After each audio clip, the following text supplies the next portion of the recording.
C'est un grand jour pour le monde du travail guinéen. Après plusieurs mois de travail intense, la Guinée se dote de son tout premier pacte de stabilité pour la croissance et le progrès social. La signature de cet instrument de prévention des conflits sociaux est le fruit d'un engagement commun entre le gouvernement guinéen, le mouvement social et le patronat, soutenu par le Bureau international du travail BIT. Le pacte de stabilité sociale pour la croissance et le progrès social, dont nous allons consacrer aujourd'hui l'effectivité, est la part de contribution des mandats tripartites de Guinée pour l'atteinte des objectifs du projet Simandou 2040 dans son volet social et pour lequel le CNDS est certainement l'un des mieux indiqués pour en assurer l'effectivité. Il doit ainsi répondre aux défis et objectifs suivants. Stabiliser l'économie guinéenne, notamment par la maîtrise de l'inflation. Favoriser une croissance économique inclusive, soutenue par le développement des secteurs clés tels que l'agriculture, les mines, etc. Promouvoir la paix sociale en réduisant les inégalités et en assurant un dialogue social inclusif et durable. Le BIT est fier, avec l'ensemble des agents du système des Nations Unies, d'avoir contribué aux côtés des parties prenantes tout au long de ce processus, en apportant un soutien technique actif à travers la conception du mode opératoire du processus, la définition de l'agenda de mise en œuvre et le recrutement et l'encadrement du consultant national dont la mission de facilitation et de rédaction du pacte a été déterminante.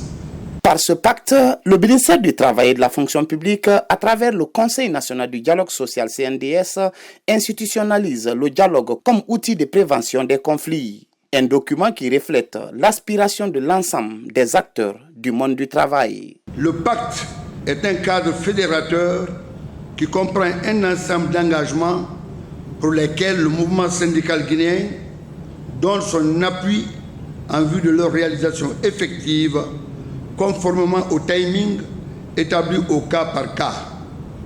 Et comme le but fondamental est à signer un accord, il faut aussi et surtout veiller au respect de ces clauses dans toutes leurs composantes.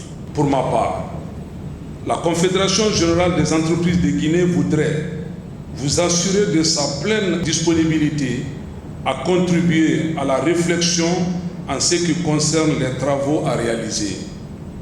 D'ores et déjà, nous sommes engagés avec des travailleurs à négocier au titre de l'année en cours cette convention collective dans les secteurs du BTP, l'industrie, le commerce, la sécurité privée, la santé, l'enseignement privé et la presse. Le pacte de stabilité pour la croissance et le progrès social instaure une trêve sociale dans le but de consolider la paix. Sa signature intervient alors que la Guinée a besoin de tranquillité en ce temps de développement du projet minier Simandou. À compter de cette date, du 30 mai 2025, nous nous engageons à déployer un observatoire national des relations professionnelles pour anticiper et désamorcer les conflits, à étendre la couverture santé et sécurité au travail à l'ensemble des secteurs formels, puis progressivement au secteur informel, à imposer un contenu local conformément à la politique du contenu local et à tous les instruments institutionnels pour faire en sorte que les fruits de la croissance profitent aux Guinéennes et aux Guinéens. Des réformes ardues, courageuses sont engagées dans tous les secteurs d'activité de notre pays. Ces réformes ne peuvent se réaliser que dans un climat social sincère, constructif, mettant en avant l'intérêt supérieur de la nation. Je voudrais donc en appeler aux acteurs qui ont courageusement et volontairement décidé en toute responsabilité de s'engager sur la voie de la paix et de la stabilité sociale, garant du développement de notre pays.